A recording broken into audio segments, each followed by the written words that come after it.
Assalamualaikum warahmatullahi wabarakatuh. sorry. Ulangi. Assalamualaikum warahmatullahi wabarakatuh. Welcome back to my YouTube channel lagi. Kembali bersama gue Ega Pratama. Tentunya di channelku ini Ega Pratama Official. Dan ya, seperti biasanya aku akan membahas sesuatu lagi yang menarik. Dan ini adalah pembahasan yang mungkin ya menurut aku harus kalian tahu dan mungkin nggak harus juga karena semua orang memiliki pendapat dari sudut pandang pembahasan ini. Jadi ya udahlah terserah kalian. Jadi jangan kemana-mana, tetap di next video selanjutnya.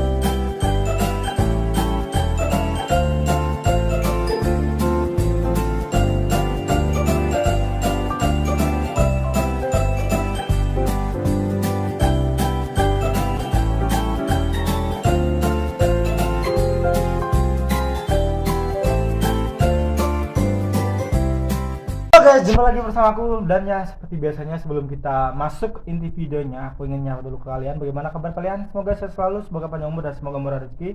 Bagi kalian lagi kena masalah, musibah ataupun lagi kena percikan-percikan dunia sedikit, semoga cepat terlewati dan bisa kembali normal lagi seperti sedia kala. Amin Allahumma amin. Dan ya pembahasan kali ini tentang apa ya? Tentang seseorang, dan ini tentang dirinya sendiri, yaitu aku akan bawakan pembahasan tentang tekanan. Tekanan, ditekan maupun menekan itu memiliki arti yang sama, tapi beda dari caranya. Mungkin yang aku garis bawahi adalah ketika kamu merasa ditekan, kamu harus cari dulu bagaimana ataupun penyebab kamu ditekan. Ataukah bisa orang lain menekan kamu karena kamu itu susah dibilangi, ataupun orang kamu itu ngeyelan, ataupun ya apapun itu persepsi orang sehingga kamu tuh harus ditekan. Jadi yang kamu harus cari tahu itu adalah kebenarannya dulu sebelum kamu berpikir bahwa orang lain itu seenaknya sendiri. Karena banyak banget cerita di balik sebuah pembicaraan ataupun topik tekanan ini ya. Karena menurut aku ada orang-orang yang bisa menekan dengan aturan yang benar-benar seharusnya diaturkan, dan ada juga orang-orang yang menekan seseorang hanya untuk validasi semata, hanya untuk ya dirinya sendirilah, agar dia tuh terlihat wow di mata orang lain. Ya tergantung bagaimana cara kamu melihat dari sudut pandang itu juga ya. Dan tekanan ini itu sangat berpengaruh dengan Sagittarius, karena Sagittarius itu gak suka ditekan. Kalian tahu sendiri kalau zodiak Sagittarius tuh zodiak yang paling bebas. Dia justru akan bisa berpikir lebih efektif ketika kebebasan itu benar-benar dia dapatkan dan dia sedang lakukan. Tapi kalau kebebasan itu tidak ada ataupun banyak tekanan, Sagittarius akan melakukan hal ternekat bahkan yang belum pernah kalian bayangkan aja. Dan larangan adalah bukan sebuah tekanan menurut aku. Larangan juga berbeda, tapi banyak orang yang beranggapan bahwa larangan adalah tekanan. Enggak.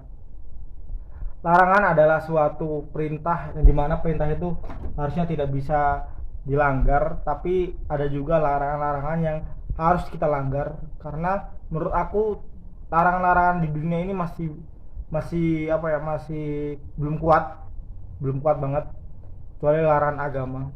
Kalau larangan di dunia ini masih belum kuat menurut aku, karena masih banyak orang yang membuat aturan tapi dia sendiri masih melanggar aturannya sendiri ya. Jadi itulah kenapa Sagittarius itu susah diatur, karena belum kokohnya larangan itu, belum benar-benar berdiri tegaknya larangan itu, sehingga buat apa kita mengikuti aturan yang gak jelas gitu ya. Jadi ya lebih baik kita berjalan dengan apa yang kita mau aja. Terus Bang, apakah Sagittarius itu akan berpengaruh ketika Sagittarius itu ditekan dalam segi kreativitasnya? Jawabannya iya. Sagittarius tipikal zodiak yang kreatif banget. Dia lebih cenderung menemukan ide-ide kreatif dalam kebebasannya. Dia cenderung lebih bebas dalam berpikir dalam kebebasannya juga. Dia tidak suka ditekan bukan karena dia egois, melainkan dia tahu bahwa tekanan-tekanan itu sebenarnya tidak penting, hanya membuat penghalang kebebasan aja. Hanya membuat pemikiran Sagittarius itu takut akan resiko kedepannya. Sebenarnya tanpa ditekan pun itu pasti akan ada resiko, tapi kalau tanpa ditekan, Sagittarius itu sebenarnya sudah tahu resikonya akan datang. Tapi yang membuat Sagittarius itu kuat adalah dia sudah benar-benar memikirkan dan benar-benar resikonya apa, dan dia sudah siap untuk hal itu. Tapi kalau ditekan itu beda hal. Yang membuat membuat tekanan itu sangat berat banget untuk Sagittarius adalah rasa tekanan itu, bukan resikonya sebenarnya, tapi rasa ditekan itu. Dia akan lebih cenderung lebih khawatir ketika dia tidak bisa membuat ekspektasi orang yang menekan itu terwujud. Jadi ya itu, ketika kamu menekan seseorang berarti ibarat kamu tuh memberikan ekspektasi yang tinggi kepada orang yang kamu tekan. Belum tentu orang orang yang kamu tekan itu bisa menjadi apa yang kamu mau sebenarnya ya, tapi banyak kan orang yang seperti itu. Jadi ya ketika kamu tidak bisa mendapatkan apa yang kamu dapatkan ketika mempekerjakan seseorang, jangan pernah menekan. Berikan dia kebebasan berpikir. Kalau dia tidak bisa berpikir atau bernegosiasi, baru berikan aturan-aturan yang harus dia lakukan, dan ya bisa dibilang aturan itu tidak bisa dibantah, dan kamu juga harus mengikuti aturan itu agar aturan itu kokoh kelihatannya. Jadi tidak hanya sekedar aturan aja ya. Terus Bang, bagaimana Sagittarius keluar dari dari masalah yang sudah terlanjur ditekan oleh orang lain agar Sagittarius itu bisa bebas lagi berpikir atau berkreativitas? Jawabannya adalah tergantung kalian. Tapi kalau aku pribadi sih, aku memiliki cara tersendiri, yaitu keluar dari zona itu. Contoh ini aku pribadi ya. Kalian boleh meniru, kalian boleh nggak meniru. Aku pernah di dalam posisi lingkungan yang menekan aku, sehingga ya udah, satu-satunya jalan ya keluar dari lingkungan itu. Aku berpikir aku ada itu karena takdir, dan aku tidak ada itu juga karena takdir. Aku ada di kumpulan itu juga takdir, aku juga pergi dalam kumpulan itu juga takdir. Semua aku berpikir karena takdir. Kita bertemu karena takdir, kita berpisah juga karena takdir. Jadi apapun itu ya, aku nggak pernah memikirkan berat-berat ketika aku nggak bisa melakukan apa yang menjadi ekspektasi orang lain dan orang lain itu menekan aku. Ya udah, aku keluar, daripada aku memaksakan diri yang alhasil hanya keburukan yang aku dapatkan. Maksudnya aku tidak total dalam hasilnya, dan akan berdampak dari segi pemikiran aku yang mungkin terlalu berat berpikir tentang pekerjaan, dan sehingga membuat aku sakit. Itulah kenapa aku tidak suka ditekan, yaitu. Tapi kalau ada juga yang berpendapat tekanan itu membuat kita tuh berlari cepat, Bang. Ya bener, tapi buat sebagian orang aja, tidak untuk orang-orang yang berjiwa introvert, berjuang sendiri, ataupun orang-orang yang memiliki kreativitasnya sendiri. Itu beda. Mereka justru gak bisa ditekan oleh orang lain, tapi mereka bisa menekan untuk diri mereka sendiri. Ya, jadi tahap tekanannya itu beda. Sebenarnya itu yang kita harus pahami adalah ketika kita menekan orang lain, tentu saja kita harus siap resiko yang akan orang lain itu tekan ke kita.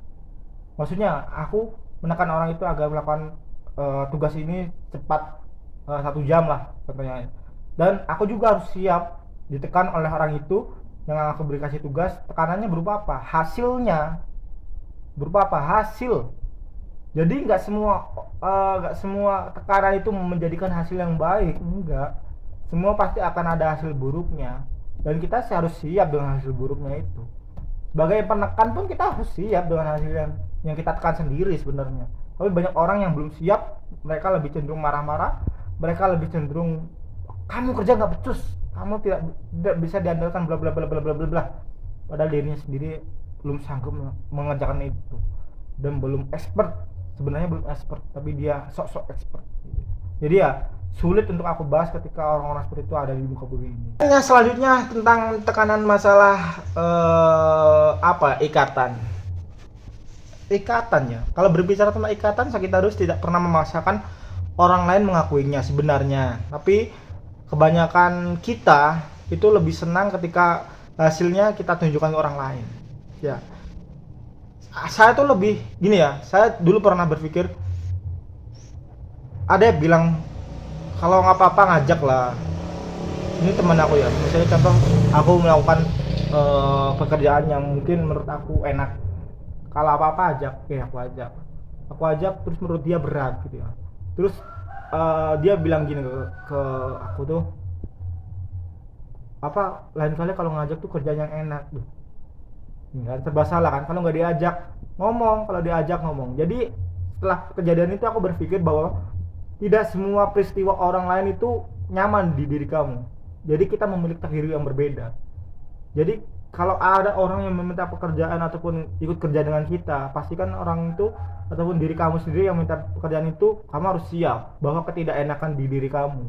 karena menurut dia enak, menurut aku nyaman, tapi menurut kamu nggak nyaman.